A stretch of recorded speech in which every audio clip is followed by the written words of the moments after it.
अगर गॉड को पहले से ही सब कुछ पता है कि हम फ्यूचर में क्या करने वाले हैं, तब हम ये कैसे कह सकते हैं कि हम में फ्री विल है? इस डिलेमा को अच्छे से समझने के लिए चलिए एक एग्जाम्पल से हम शुरू करते हैं। वो है, हो सकता है कि कल मैं कॉलेज जाऊं, या फिर हो सकता है कि कल घर में बैठकर मैं वीडियोस बनाऊं। अभी के लिए ये बात सच है जब तक कि ये इवेंट हो नहीं जाता।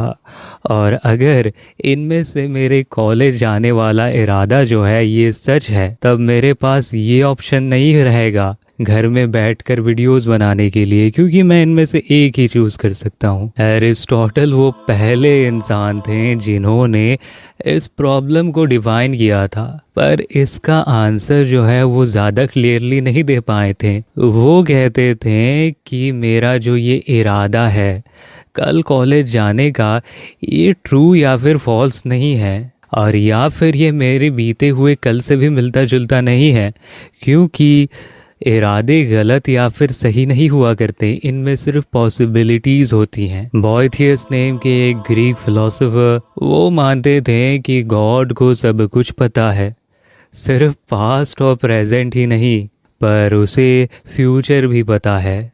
जैसे कि गॉड की एक एट्रीब्यूट है, God is omni presence.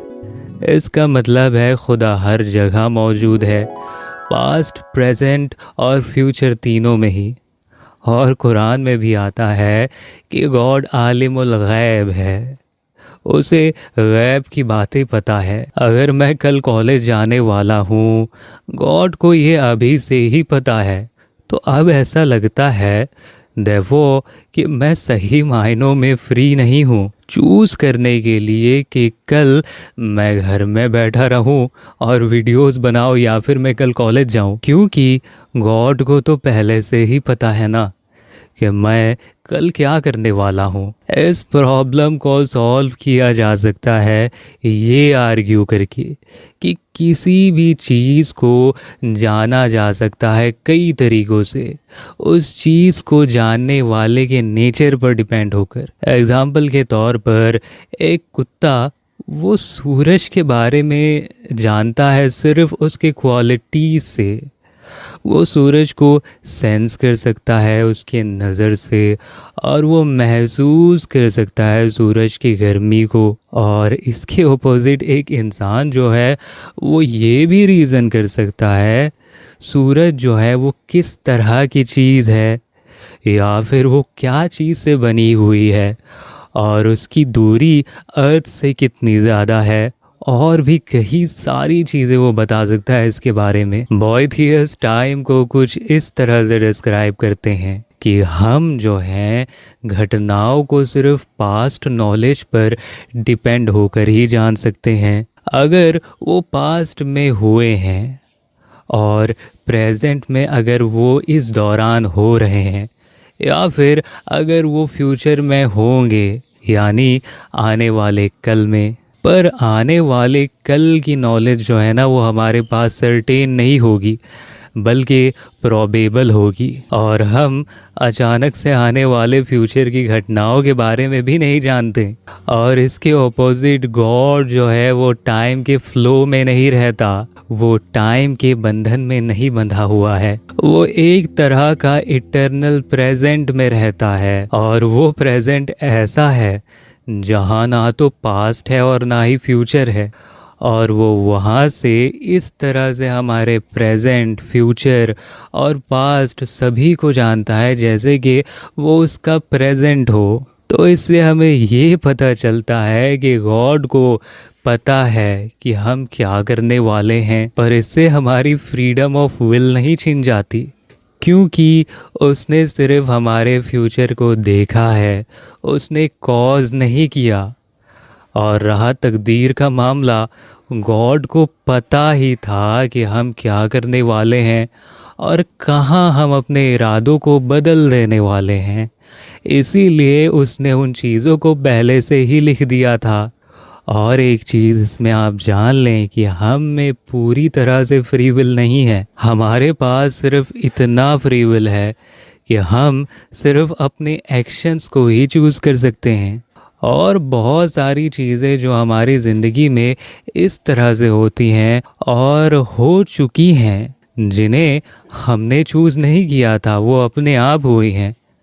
Example के तौर पर मैंने और आपने ये चूज़ नहीं किया था कभी भी कि किस दौर में हम पैदा होंगे, कहाँ पैदा होंगे, गरीब होंगे या अमीर होंगे, हमारे चेहरे कैसे होंगे, हमारी हेल्थ कैसी होगी। जैसे कि कुरान में भी आता है कि खुदा ने ज़िंदगी और मौत इसीलिए बनाई ताकि वो देख सके कि तुम में से सबसे अच्छे अमल कौन करता है।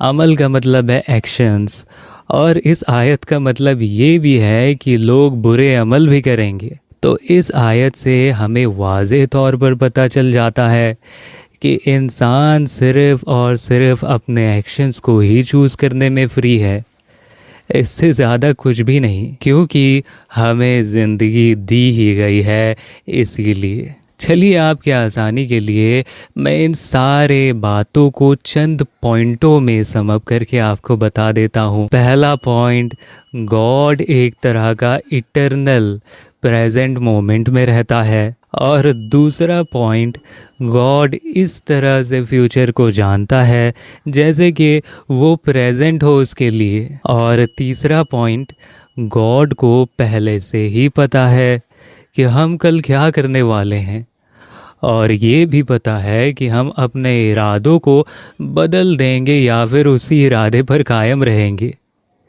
इसीलिए उसने उन सभी चीज़ों को पहले से ही लिख दिया था। जैसे कि कुरान में भी आता है कि तुम्हारी सारी तकदीर लोहे महफूज में लिख दी गई है। और चौथा पॉइंट और आखिरी, देयरफॉर हम फ्री हैं चूज़ करने के लिए हमारे एक्शंस को, क्योंकि उसने हमारे फ्यूचर को सिर्फ देखा है, कॉज नहीं किया है। उम्मीद है कि ये सारे पॉइंट आपको क्लियर हो गए होंगे, और अगर इससे रिलेटेड आपको कोई भी सवाल हो तो आप नीचे कमेंट कर कर मुझसे पूछ सकते हैं। मैं उनका सवाल का जवाब देना बहुत ही ज़्यादा पसंद करूँगा। तो अगर आपने सब्सक्राइब नहीं करा है चैनल को तो सब्सक्राइब कर लें, और बेल नोटिफिकेशन आइकन को दबाना बिल्कुल ना भूलें, ताकि ऐसी वीडियोस आप कभी भी मिस ना कर सको। तो फिर मिलते हैं अपनी अगली वीडियो में। ख्याल रखिएगा अपना, तब तक।